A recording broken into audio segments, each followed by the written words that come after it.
Hello there. It's me again, the Memaw. Um, I want to start off today with just giving you a little tiny bit of advice. I'm going to give advice now and again. Well, I mean, if you want to consider it advice, just some ideas. Um, but I'm going to start off by saying that today, so many kids spend all their time on their phones. And I don't know what you do on there, but you spend all your time on your phones looking at stuff.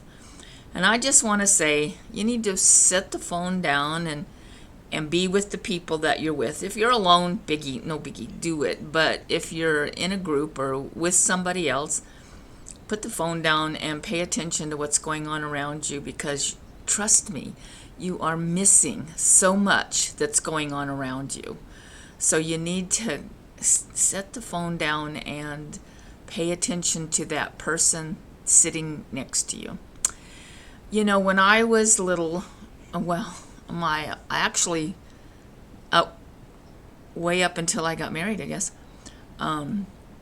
we had one phone, and it hung on the wall in the kitchen, and it was a rotary phone, and it had an extremely long cord that went to the headpiece, so you could like take it around the corner in the bedroom or whatever and talk as privately as you could. But our time on the phone was limited because we did not have an answering machine of any kind.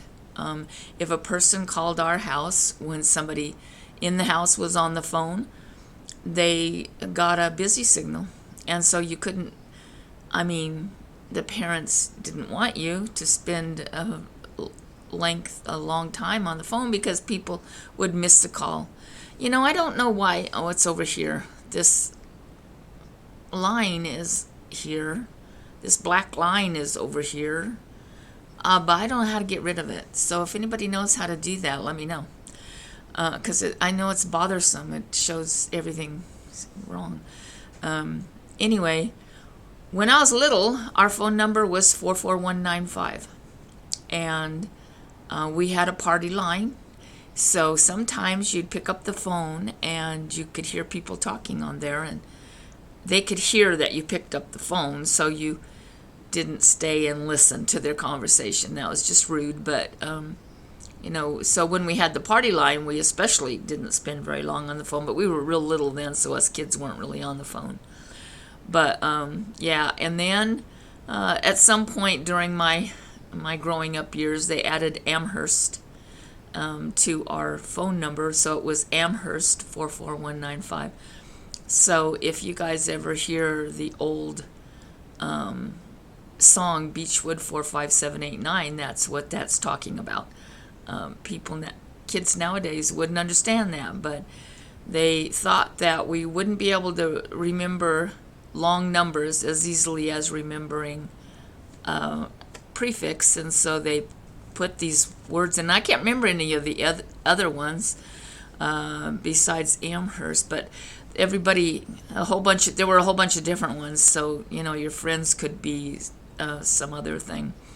And then it got shortened to AM, so it was AM 44195. We had that phone number up until my dad died in whatever year he died. I don't even remember, but recently. So it stuck, and he still lived in that home, and the phone still hung on the wall, although they had more than one because he had a business phone, too. But yeah, it was a lot different back then with the phones. I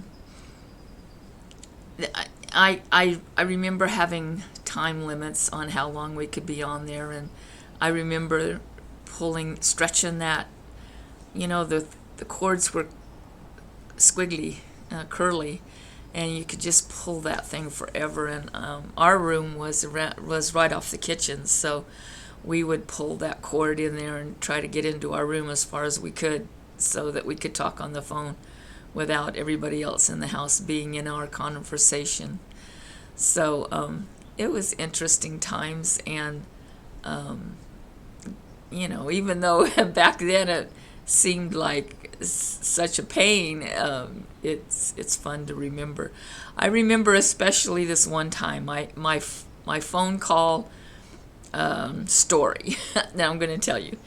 And I probably have told you, but if I've told you, I'm telling you again because I like it.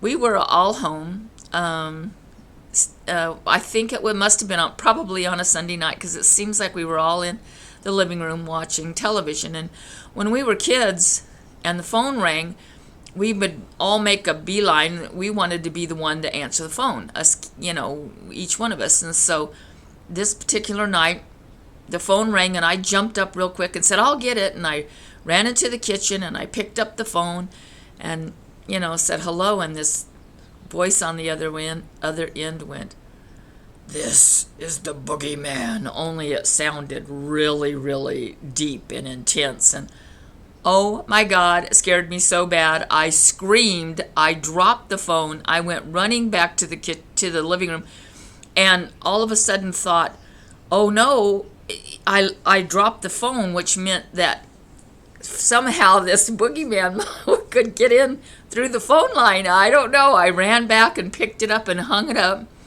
and ran back into the kitchen all this while screaming, and my parents and my brother and sister are going, what, and I told them the boogeyman's on the phone. And then the phone rang again. Well, of course, I wasn't answering it. Turned out it was my uncle. And he was making a joke, and he felt really bad because he scared the bejesus out of me. But that's my phone tale. On my next video, I'm thinking I'm going to talk a little bit about our cars because I think Tanner might really enjoy that, but maybe the rest of you too. I don't know how much you guys are into cars, but I know Tanner is. So I'll keep this short and kind of sweet. You guys take care of yourselves, and I love you, and I'll see you on the next one.